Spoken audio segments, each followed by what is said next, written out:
If you don't know what R-Type is, chances are pretty high you don't play many shmups, or simply not a fan of the genre at all. The series remains legendary because of its extreme hardcore difficulty, and overall has become synonymous with quality gameplay. This compilation is pretty much a testament to both of those facts.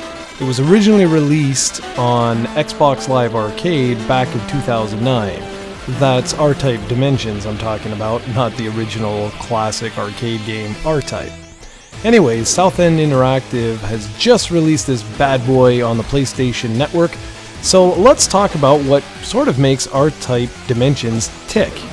It's basically a reworking of the first two R-Type games, and it only costs $10 on the PlayStation Network, and included is the two original arcade ports plus a complete reworking of those two games.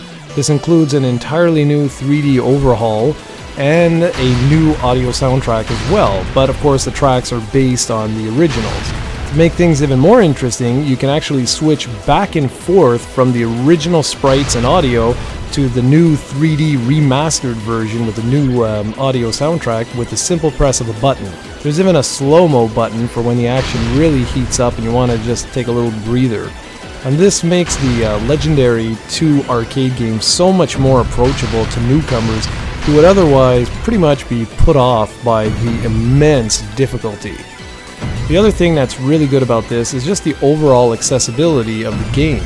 Not only can you select to play through the original games in quote-unquote classic mode with only a handful of lives and having to restart a level upon death, but you also have this new mode which grants you infinite lives,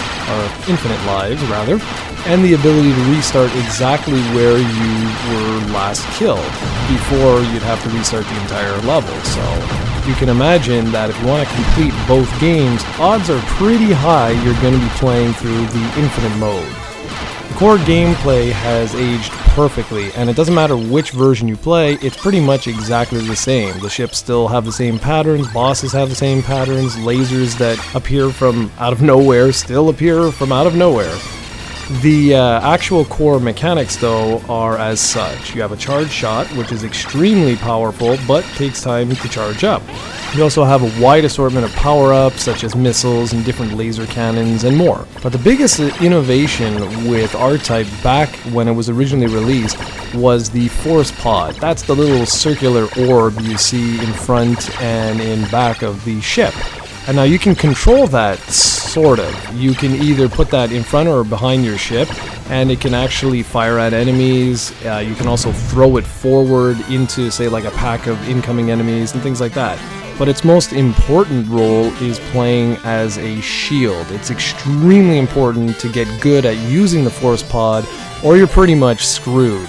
The other thing I really enjoy about this compilation is that the insanely high difficulty remains in check. These are arcade-perfect versions of R-Type 1 and 2. And so while the Infinite Lives mode is most likely how everyone's going to play through the game the first time around, when you really want a challenge, try your luck at the Classic mode. It forces you to figure out the one and only way through each of the various levels. And believe me, this will take months and months of practice to find out exactly how you're supposed to make it through each of these levels with only a handful of men and always having to restart the entire level. And the best way to experience R-Type, regardless of which one, is with a friend. And thankfully, both online and offline modes are supported here. If you really have a pair of brass balls, you can actually activate hit detection between the two ships. That makes the already crazy difficult shooter virtually impossible. About the only negative thing I can say about Dimensions is that if you're only going to play through the Infinite Lives mode, that might kind of feel like a jip for you for $10 because you can finish both games in about 45 minutes because there's pretty much no challenge whatsoever. You could literally just have your ship there and let everything hit into you and just keep flying forward, and you'll eventually beat the entire game. But if you really want to take this game seriously and play it like it was meant to be played, it's really a fantastic value for only $10, and I highly recommend you go check it out. For the full written review, be sure to check out projectcoe.com.